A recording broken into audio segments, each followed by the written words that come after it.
radio televiziyo Burundi bwiza RTBB ndabahaye mwiriwe canke mwaramutse bivanye naho muherereye impande zine z'isi. Kuri uno munsi turamutse mu kiganiro mukenyezi isayangana turabira hamwe ibijanye n'umunsi mpuzamakungu hariwe agateka k'abakenyezi. Uwo munsi usanzwe himbazwa ku itariki 8 ukwezi kwa Ntwarante uno mwaka mu gihugu c'u Burundi ukazohimbarizwa kuri stade Vyizigiro n'intara ya Rumonge. Ngaha muri studio ya radio televiziyo Burundi bwiza tuza kugira ikiganiro mukenyezi isayangana twisunze icivugo catowe mu gihugu c'u Burundi kuri uno mwaka w'2022 naco civugo akaba ari umukenyezi aje imbere mu iterambere ry'uburimyi no guhakengirira ibidukikije. Imbere yuko tuja mu idonido y'iki kiganiro nagomba banze subire ndabahe mwaramutse namwiriwe bivanye n'umwe wese aherereye, nongera ndabamenyesha yuko jewe ndemesha kino kiganiro nitwa Bakanibona Isahake, kuri kamera hakaba hari Nata, nkaba kandi n'abatumiriye n'abatumire biteka nabo bakaba bagizwe n'aba bakenyezi babiri mubona impande yanje. Umwe akaba yaje ari umukenyezi yatowe n'abene gihugu, ubundi nawe akaba ari umukenyezi arongoye abakenyezi bo mu mugambwe umwe mu migambwe yemewe n'amategeko mu Burundi. Nkaba rero nabo ngoma ndabahakanya kugira ngo bidondore mpereye kuri uyu mukenyezi ari mu buryo bwanje. Mukenyezi ndabahaye ikaze muri studio za radio televiziyo Burundi bwiza, kandi nkaba none ndabasaba yuko mu kwidondora abariko baradukurikirana aho bari ku mpande zine z'isi. Murakoze cyane kandi ndashimira radio televiziyo Burundi bwiza dutumiye. Jewe ndiko ndavuga nitwa Mboneko Sauda, abasanzwe ndi umushinga amateka yatowe mu ntara ya Bujumbura. Murakoze cyane mushinga amateka Mboneko Sauda ko mwitavye ubutumire twabatumiye kugira ngo muze muri radio televiziyo Burundi bwiza RTBB kugira ngo tuganire ku kiganiro kijanye n'umunsi wa 8 Ntwarante ari umunsi mpuzamakungu wahariwe agateka k'abakenyezi. Murahawe ikaze kandi nagomba kandi mpereza akanya umukenyezi ari ngaha mu bafu bwanje kugira ngo nawe bidondore. Murahawe ikaze. Yego murakoze. Jewe nitwa Gitangaza Blandine, nkaba nsanzwe ndi umudame nkomoka mu mugambwe Kodebu Iragi Ryandadaye, nkaba ndyohewe no kuba mwantumiye. Hama murakoze. Murakoze cyane mukenyezi Gitangaza Blandine, nkuko mubivuze murongoye igisata c'abakenyezi aribo bakutsa kivi bo mu mugambwe Kodebu Iragi Ryandadaye. Nkuko mwavyumvise abariko baradukurikirana mu kiganiro mukenyezi isayangana, ikiganiro c'uno munsi tukigira dufatiye ku civugo catowe muri uno mwaka mu gihugu c'u Burundi arico mukenyezi aje imbere mu iterambere ry'uburimyi no mu gukingira ibidukikije. Iki kiganiro kikaba kigizwe n'ibice bibiri. Mu gice ca mbere tuza kuvuga uruhara rw'umukenyezi mu iterambere n'ukuntu umukenyezi yoje imbere mu iterambere ry'uburimyi mu gihugu c'u Burundi. Mu gice ca kabiri naho tuzoganira ku bijanye n'uruhara rw'umukenyezi mu gukingira ibidukikije, kandi dukurikije icivugo c'uno mwaka mu gihugu c'u Burundi tukaza kuvuga ukuntu umukenyezi yoje imbere muri ico gikorwa cyo gukingira ibidukikije. Bakunzi ba radio televiziyo Burundi bwiza RTBB, ndasubiye kandi kubaha mwiriwe na mwaramutse, nongera ndabahamagarira gukurikirana kino kiganiro muri uyu mwanya tugomba dukurikirane donido bijanye n'umunsi mpuzamakungu wahariwe agateka k'abakenyezi. Nagomba ndabibutse yuko umunsi mpuzamakungu wahariwe agateka k'abakenyezi ari umunsi abakenyezi bo kw'isi yose bifatanya n'abandi mu kuja hamwe kugira ngo barabire hamwe aho ibihugu amareta bageze mu bikorwa byo gushigikira umukenyezi, mu bikorwa byo kugabanya ubusumbasumbane buri hagati y'abagabo n'abakenyezi. Twababwira yuko uwo munsi watangujwe n'imihari y'abakenyezi baba bahurikiye mu migwi iharanira agateka k'abakenyezi, bivanye n'uko muri ivyo bihe haboneka ubusumbasumbane buri hagati y'uko abagabo n'abakenyezi bafatwa, haba mu buzima bwa misi yose, haba mu mirimo ni mu vyo baba barekuriwe imbere y'amategeko. Uwo munsi rero watangiye guhimbazwa ubwa mbere ku itariki ya 28 Ruhuma mu mwaka w'1909 mu gihugu ca Amerika, ariko ico gihe ntwari bwaje ku rwego mpuzamakungu, wahimbazwa ku rwego rw'igihugu gusa. Mu mwaka w'1910 mu muji wa Copenhagen mu gihugu ca Denmark niho hatangiye gufatwa ingingo y'uko umunsi mukuru woja ku rwego mpuzamakungu, bituma muri ico gisagara ku itariki ya 19 ntwarane umwaka w'1911 uhimbazwa nk'umunsi mpuzamakungu, ariko mu ishirahamwe mpuzamakunguni uwo munsi mukuru ukaba watanguye guhimbazwa nk'umunsi mpuzamakungu mu mwaka w'1975, ariko biraheza vyemerwa ko ari umunsi mpuzamakungu, ko uwo munsi mpuzamakungu wahariwe agateka k'abakenyezi uzohora uhimbazwa ku itariki y'umunani ntwarane mu mwaka w'1977. Ntarandiriye rero nagomba mbaze abakenyezi bitavye kino kiganiro, mpereye kandi kuri ku mushingamateka Sauda Moneko, ndamwaze uko nk'umukenyezi yizigiwe n'abenegihugu bakamutora, uko abona uwo munsi mpuzamakungu hariwe umukenyezi. Murakoze cyane ku ijambo. Uko ndabona uwo munsi mpuzamakungu wahariwe umukenyezi, ni umunsi je bwanje nk'uwatowe n'abenegihugu, ubwanje nk'umukenyezi nezererwa cyane, kuko n'umunsi wibutsa umukenyezi wese naho aba yavyibagira mu dukorwa dutandukanye, umwibutsa yuko hariho amateka, hariho amategeko, hariho ukundi kwakirwa mu kibano, ukundi kwakirwa aho abaye, ukundi kwakirwa n'igihugu ciwe, yuko ari umuntu w'akamaro mu gihugu. Murakoze cyane. Ego ndumva yuko ari umunsi wahimbara, ntabwo kubona mu gihugu cy'u Burundi dufise abakenyezi b'amushinga amateka vyose bifitaniye isano n'uwo munsi mpuzamakungu wahariwe abakenyezi. Birafitaniye isano cyane, kuko murazi ko mu minsi yahera, mu gihe imyaka ya kera umukobwa yari kuguma muhira, guteka, gucumba, kuja muri amashinga amateka kumva ko ari ikindi kintu co hejuru cyane, abaye na chef de zone cyari gikomeye. Umva rero birafitaniye isano, kuko iyo badaharanira agateka k'abakenyezi ibi tugezemo uno munsi nitwe kubishika ko birafitaniye isano cyane. Murakoze cyane. Hanyuma nagomba nje kwa mugenzi wacu umukenyezi Gitangaza, ndamubaze nk'umukenyezi aserukira abandi mu mugambwe Kodebu, mweho uwo munsi mukuru mpuzamakungu w'agateka k'abakenyezi mubona gute? Uwo munsi mpuzamakungu w'agateka k'abakenyezi ni umunsi uza abakenyezi tuwiteze.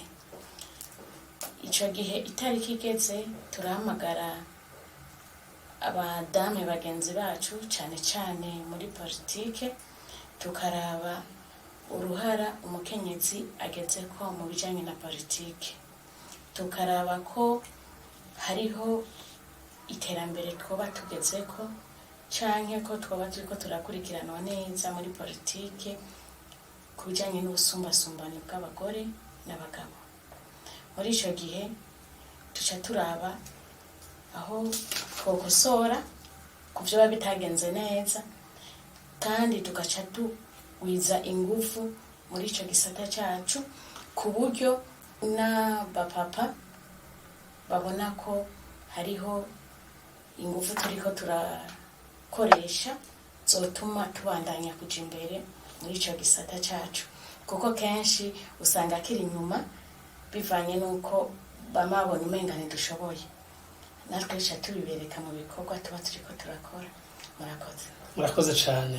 Nk'umukenyezi w'indongozi muri politike, mubona ihimbazwa ry'uwo munsi mukuru wahariwe agateka k'abakenyezi hari akarusho uzana mu bikorwa vyanyu? Ego cyane, akarusho kariho. Nko mu mwaka uba waheze ibyo tuba twageze ko tuba twabibonye, duca tubona naho tuba tugejeje ku wundi mwaka. Akarusho ni kanini, kandi uwo munsi navuga ko ari umunsi uza ari special ku badamu. Uwo munsi ntiduhora tuwupfisha ubusa, turawukoresha mu guhanurana no mu guterana intege mu byo tuzokora mu yindi myaka igiye kuza. Ego, murakoze cyane bakunzi ba radio televiziyo Burundi Bwiza RTBB, mwumvise abariko barakurikirana ikiganiro Umukenyezi Isayangana yuko yaba umukenyezi yatowe n'abene gihugu, yaba umukenyezi w'imboneza arongoye abandi mu gisata ca politike. Rero ndagomba ndabibutse ko abatumire dufise uno munsi muri studio ari umushingamateka Sauda Mboneko n'umukenyezi w'umukutsa kivi Brandine Gitangaza. Nanje ndi kuri mikoro ariko ndabashikiriza iki kiganiro, nitwa Kanibona Isahaki, kuri kamera hakaba hari Nata. Nkuko twabamenyesheje tugitangura, nuko ikiganiro c'uno munsi gishimikiye ku civugo cacaguwe muri kino gihugu kuri uno mwaka w'ibihumbi 2022 kivuga giti umukenyezi yaje imbere mu iterambere ry'uburimyi no mu gukingira ibidukikije. Kuri uno mwaka rero tukabibutsa kandi ko mu gihugu c'u Burundi uwo munsi mukuru mpuzamakungu w'agateka k'umukenyezi uzohimbarizwa kuri stade Vyizigiro yo muri komine ya Rumonge mu ntara ya Rumonge. Tukaba rero tugomba tuganire mu gice ca mbere ca kino kiganiro kuvyerekeye uruhara rw'umukenyezi mu iterambere ry'uburimyi. Nagomba rero subire mbaze umushingamateka Sauda Mboneko, n'uruhe ruhara rw'umukenyezi mu iterambere ry'uburimyi mu gihugu cyacu cy'u Burundi? Murakoze kunyumva ijambo. Uruhara rw'umukenyezi mu iterambere ry'uburimyi mu gihugu cyacu cy'u Burundi ni uruhara runini cyane. Ni runini cyane kuko umukenyezi uzubirabe nibo kenshi bama bari mu ngo, bari mu bikorwa vya misi yose. Umukenyezi kandi kenshi uzubirabe nibo kenshi usanga bari ku kivi. Hari igihe bishika abagabo, si bose, si mavuga ngo abagabo bose, abagabo ugasanga mbere bizinukiye bigira kwirigara, bazinutse baja guterama bagiye mu kirabo, ariko umukenyezi akazinukana isuka misi yose kurima. Biboneka yuko inguvu nyinshi zikora mu burimyi, inguvu nyinshi zikora mu mfungurwa igihugu kikikuba bene igihugu bakoresha, ni inguvu ziba zivuye mu mukenyezi. Muri make tuba twonse umukenyezi. Iyo ufunguye yuri ikigori mu mbatiki 80% abakirimye n'abakenyezi. Yakoze. Ego, ko muvuze yuko uruhara rw'abakenyezi ari ntangere mu iterambere ry'uburimyi, none tukaba tubona bavuze muri kino civugo bavuga ngo umukenyezi yaje imbere mu iterambere ry'uburimyi, none kandi namwe muvuga ko ari we asanzwe ari imbere, mubona vyari bikenewe yuko arinda kuvuga ngo aje imbere? Aje imbere urazituma. Ega nubwo akoresha izo nguvu nyinshi, ntiwibaze ngo niwe yimbura. Aba yarimye, aba yakoze, mugabo wa mwibuvuye muri bwa burimyi ntashobore kuwukoresha neza. Mu gihe atashobore kuwukoresha neza ntaba ari imbere, kuko utawurimye, utawuruhiye ntashobora kuwukoresha neza nk'uko uwawuruhiye yawukoresheje. Rero kuvuga ko ari imbere mu gukora, mugabo ntari imbere mu gukoresha umusaruro, mu gukoresha umwimbo, mu gukoresha ibyavuye muri ubwo burimyi. Murakoze cyane. Ikindi ari imbere mu kurima, mugabo bwa buhinga arabukeneye kugira ngo noneho ubwa izanguvu zibakoresha azikoreshe harimo ubwenge, harimo ubuhinga, harimo kwimura byinshi. Ntakoreshe zanguvu nyinshi ngo arimwo arimo indani, mugabo ubuhinga ari buke, umwimbo n'inguvu cyo bipfuza. Murakoze cyane. Murumvise ivyo umushingamateka Sauda Mboneko ajeje gushikiriza vyokorwa n'umukenyezi kugira ngo abe imbere koko mu iterambere ry'uburimyi mu gihugu cyacu cy'u Burundi. None namwe mukenyezi murongoye abakutsa kivi bo muri Kodebu, ni uruhe ruhara rw'umukenyezi w'umunyepolitike kugira ngo umukenyezi aje koko imbere mu iterambere ry'uburimyi mu gihugu cyacu? Murakoze kunyongera ijambo. umukenyezi asanzwe ari imbere mu burimyi, kuko turavye kenshi ugiye kuraba ku biharuro vy'abantu bari mu gihugu usanga abamama aribo bakunze kuba bari ku kivi. Rero twishimye cyane kuri iyi teme baduhaye, kuko byabonekanye ko n'amakungu igihugu kibona ko umukenyezi afise uruhara runini. Ibi bizodufasha kugira intege zo gukurikirana igisata c'uburimyi, na cyane cyane arico gisanzwe kigize igihugu.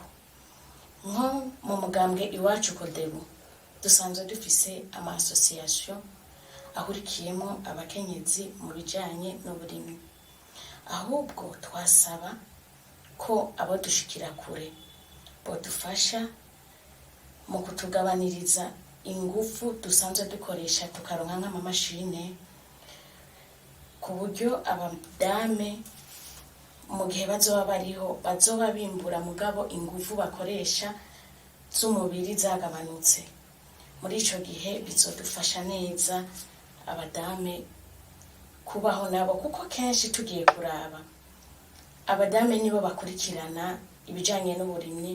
Usanga abapapa kenshi, si bose, sinavuze ko ari bose, usanga kenshi igisata c'uburimyi umenga ntiboba bagishizemwo ingufu, umenga ni bimwe bituraba twebwe abakenyezi. Kenshi nko mu ntara za ruguru ugiye kuraba usanga nka 50% canke 60% usanga ari abadamu. Nico gituma twasaba ko twofashwa tukaronswa nk'amamashine kugira tubandanye dutera imbere mu bijanye n'uburimyi. Murakoze. Murakoze namwe bakunzi b'ikiganiro umukenyezi isayangana mushikirizwa na radio televiziyo Burundi Bwiza. Murahejeje kumva abatumire batuyagira yuko uruhara rw'umukenyezi ari ntangere, ari nasubirizwa mu iterambere ry'uburimyi, ariko kugira ngo baje imbere koko mu iterambere ry'uburimyi mu gihugu cyacu Burundi bikenewe ko bumenya uko batunganya neza umwimbu baronse kugira ushobore kugirira akamaro igihugu, kandi bikenewe yuko baronka n'ubundi buhinga bubafasha kugira ngo bashobore gukora neza ico gikorwa c'uburimyi mu gihugu cy'u Burundi, maze bashobore no kubandanya gukora uwo mwuga ni mu gihe amagara yoba bakize canke ingufu zoba zagabanutse. Ego mu kugira turiko turashika ku musozero w'ikiganiro ca mbere kijanye n'uruhara rw'umukenyezi mu iterambere ry'uburimyi, nagomba ndababaze ni ikihe musaba yaba leta yaba amashirahamwe canke abantu ku gatwe kabo bofasha umukenyezi kugira ngo uruhara yamye yerekana kuva kera na rindi rwo kuba uwa mbere mu iterambere ry'uburimyi mu gihugu cy'u Burundi abandanya rukomeza, maze bushikane ku iterambere rirama. Muri kano kanya rero ngo mpere kuri wewe gitangaza, tubwire ico mubona mwosaba kugira ico kogwa kugira ngo umukenyezi abe koko wa mbere mu ico gikorwa mu iterambere ry'uburimyi. Murakoze. Icyo dusaba ni uko imbuto zirobanuye zokongerezwa mu gihugu, kandi ubushikiranganji bujanye n'uvy'uburimyi bwobamwo abadame benshi, kuko tugiye kuraba mu gihe twaba dufise aba agronome b'abadame, mbere bakanarungikwa mu ntara hagati gukurikirana abadame bagenzi babo ingene bariko barakora ivy'uburimyi. Vyodufasha cyane cyane, kuko tugiye kubiraba kenshi usanga aba agronome kenshi ari abagabo. Ego navyo ni vyiza, mugabo naho habayemwo abagore vyoba vyiza, kuko nibo bazi ingufu z'abadame aho zigera. Bavuga ati abadame nk'ubu twobasabira iki kintu bivanye n'uko babona ingorane bahura muri ico gihe baba bariko bararima. Vyodufasha twebwe abadamu. Turasaba ababishoboye badufashe kuturonderera ba agronome cyane cyane b'abagore. Murakoze cyane kuri iyo ntererano yanyu. Nagomba mbaze namwe mushinga amateka nk'uwatowe n'abenegihugu yamana n'abenegihugu bakamenya ingorane zabo, mubona ibibazo abakenyezi bafise kugira ngo babandanye babiboneza mu iterambere ry'uburimyi nizihe, nibihe musaba ko byokorwa kugira ngo ibibunganire maze inguvu zabo n'ubukerebutsi bafise muri ico gisata c'uburimyi bishikana igihugu ku iterambere rirama, mbere dushobore gushika kwihangiro rya wa mugambi igihugu ciha w'iterambere uzodushikana mu mwaka wa 2027. Murakoze. Ego nagomba icyo notera kamo canke nosaba nuko nkatwe twamana n'abenegihugu turazi ibibazo bahura navyo ni vyinshi, ariko rero ngira mvuge duke muri ibi. Nagomba novuga nti nosaba ko leta yokwigora igasuzuma neza yuko ibikoresho byose bikenewe kugira ngo umurimyi arime yimbure bihari, bidahari babe baronse, hamakane n'ibihari babibashikanire hafi aho bashobora kubironka vyoroshe. Aho mvuga iki, nkuko mugenzi wanje gitangaza cyo kubivuga tuvyumva kumwe, ni umurimyi umukenyezi naronswe imbuto irimwa ikimbuka, umukenyezi naronswe ifumbire imushikire kare mushikire kugihe, umukenyezi naronswe ujya muhinga w'indimo amube hafi amukurikirane ivyo abonye byose bimuteye amakenga, umuhinga w'indimo amube hafi. Hama kandi umukenyezi nafashwe mu nyigisho yigishwa uko igiterwa gitangura kigakura kigategwa, umurimo utegurwa gute gushika aho bigera kunutse. Ico rero numva no gisaba amashirahamwe mpuzamakungu, amashirahamwe asanzwe akorana mu bisata by'uburimyi baha inyigisho cyane abenegihugu cyane cyane abakenyezi kubijanye n'uburimyi. Hanyuma nosaba kandi yuko yofashwa mu bijanye n'uburyo, ariko kandi ndakengurukira leta kuri uno munsi tuzoja guhimbaza umunsi mukuru Izahake tumerewe neza cyane, kuko leta yitayeho cyane umukenyezi. Tuzohimbaza tumeze neza kubera iki? Kuko deja uno munsi nyiri cyubahiro nagana babwire nyiri cyubahiro yuguruye ibanki y'abakenyezi. Umva rero banki y'abakenyezi nekiravuge ngo umukenyezi aronswe uburyo bwamaze kuhaba, afashwe rero ingene ashobora gushikira bwa buryo agatunganya uburimyi neza. Hanyuma ikindi naco nosozera novuga yuko nosaba bafashe cyane umwimbo umukenyezi yaronse ushobore gutunganywa neza, kuko ashobora kwimbura vyinshi mugabo umwanya muto bigapfa ubusa, ntashobore kubitungisha umuryango umwanya munini, ntashobore kuronka umwimbo w'umusesekara ashobora kugaburira ngere bashobore. Aha rero amahanga arategurwe bashobore kuronka ingene bashingura imyimbu, mbo ibitagiye mu mahangare barabe neza basozo yuko umwimbo bamufashe kugira ngo umwimbo washitse mu rugo utunganywe neza, ntusange uri kuraribwa n'abandi, kuko ashobora gukora akawimbura yarageze aho tugura umukanda ahubwo akaja gutubika cyane, ugasanga umwimbo uriwe n'undi atawurondeye. Turashima rero leta ukuntu ikwiye bitunganya kandi ni vyiza, irakingira umukenyezi, iravuga umukenyezi nabo umwe mu rugo ntihagire undi agerekwa ko kugira ngo ujye umwimbo atimbuye. Ivyo byose ni ibintu biza vyinjira mu iterambere ry'umukenyezi. Ego ahanini numva novuga ivyo mu byo asaba, ndatera akamurira abakenyezi bamenye ko bahawe ijambo, bamenye yuko bahawe umwanya, bamenye ko bahawe noneho ubushobozi ni iki? N'amahera. Umva ubu baduhe n'amahera mu banki tugere tuyatore, turime, twimbure, tugabure, tunezerwe. Umva twishimire ukuntu leta yadushize hejuru no kuri ncivuga ari twebwe, kandi umwaka wahari w'uburimyi amprise ikicivuga kiza kivuga ati uburimyi umukenyezi, nuvuga turimo muri vyose. Murakoze cyane kubona mumenyesheje abariko barakurikirana RTBB biciye mu kiganiro umukenyezi sayangana, mubamenyesheje yuko uno munsi umukuru w'igihugu cy'u Burundi yuguruye ibanki y'iterambere ry'abakenyezi. Hari abatari babimenye baciye bashobora kubimenyeraho, ndizeye yuko bazoyitura kandi gafasha gushitsa kubushikana abakenyezi ku iterambere rirama, kandi bigatuma n'agateka kabo kubahirizwa bikwiye.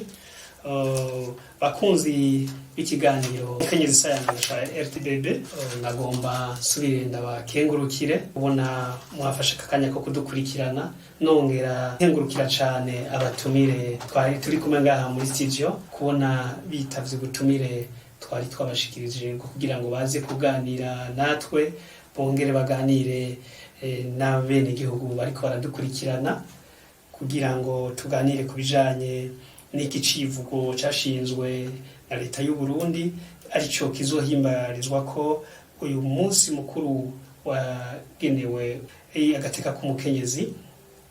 Ico civugo naco kikaba ari umukenyezi yaje imbere mu iterambere ry'uburimyi no mu gukingira ibidukikije. Gusezera nagomba nibutsa bariko baradukurikirana ko jewe twadaremesha ikiganiro nitwa Bakanibona Isaac, abafise abatumire babiri aribo nitwa Mboneko Sauda, nkaba ndi umushingamateka yatowe mu ntara ya Bujumbura. Ego namwe?